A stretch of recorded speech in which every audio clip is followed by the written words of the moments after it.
హాస్టల్కి వస్తే హాస్టల్ కూడా సరిగ్గా పెట్టారు చూడండి సార్. అసలు ఏం చదువుకో చెప్పండి సార్.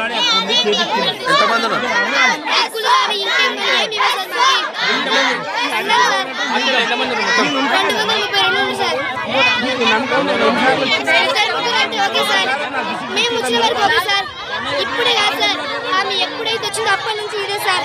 మా అక్క వాళ్ళు కూడా ఉంది సార్, వాళ్ళకు ఇట్లా వెళ్ళింది సార్. వాళ్ళకి ధైర్యం లేక చెప్పలేదు. మేము ఆగలేదు సార్. మేము తినకుండా మాకు నెక్స్ట్ వచ్చిన వాళ్ళు